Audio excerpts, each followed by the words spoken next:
Eric and Larry, the super tech guys. You know who they are. They're the ones that can help your service business with soft skills. These guys are great. They're good friends of mine. They're here on the program. Hey, guys. How are you, What's Jim? up, Jim? Hey, it's great to see you.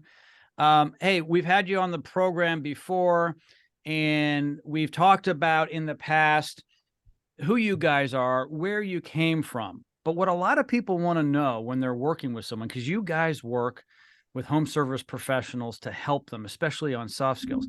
They want to know your why. They want to know where you come from. What is that? Well, sorry, Go ahead, Larry. Eric. You got it. No, I'll run with it after you. Okay. Our why came out of pain, our own pain. So when Larry and I started a service business, we had no training, no leadership training, no management training. So we just kind of ran the team how we had been run as young people, which was shut up and do the work, and I'll pay you on Friday. And, You're getting a paycheck, so show up and make it happen. Yeah, right. So, we didn't understand at the time, but we had a building full of millennials who don't respond to that whatsoever. And we had this kind of rotating door of people just coming and quitting and coming and quitting. And at the beginning, we're blaming them. Yeah, what is wrong with these guys? There's a problem here. Why is everybody miserable here? Yeah. And then we started looking inward, going, wait a minute, we're the common denominator here. So we went and sought and got some different types of training and started really investing in our team and really investing in their soft skills.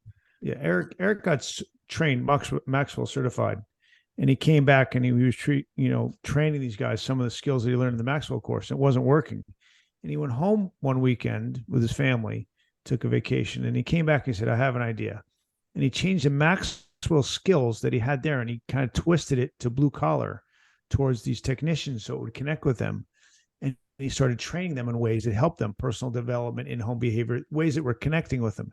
He became known as the tech whisperer because he connected so well with these technicians, and their performance changed, which changed our business. And I might be jumping ahead where Eric's going to go step by step, but the guys responded so well to investing in who they were and as people.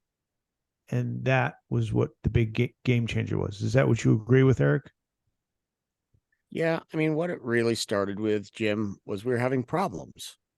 We were having callbacks. We were having people quitting. We were having all this stuff, right? And Larry and I tell this story all the time when I speak in public about the bike ride, the infamous, everybody always talks, oh, the bike ride.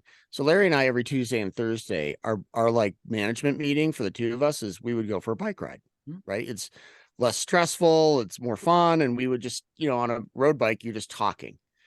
So we're out there, and one day we're climbing through these, kind of hills where all the fancy houses were. And Larry's pointing out, we used to work at that house. We haven't been there in years.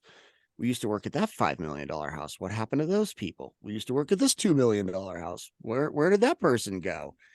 And, by the end of the ride, I'm like, my stomach's in knots and I'm freaking out. And I'm going, what did happen to those people? Because Larry and I, when we were actually on the truck, had those clients for years. Mm-hmm.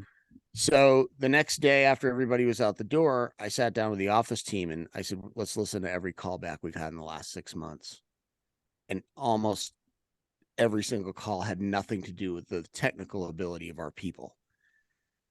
They didn't tell me they were leaving for lunch and coming back an hour later. I don't know where the status of my job is. Your people walked across my beautiful lawn 50 times. Why did the guy block my husband's car in the driveway? Right.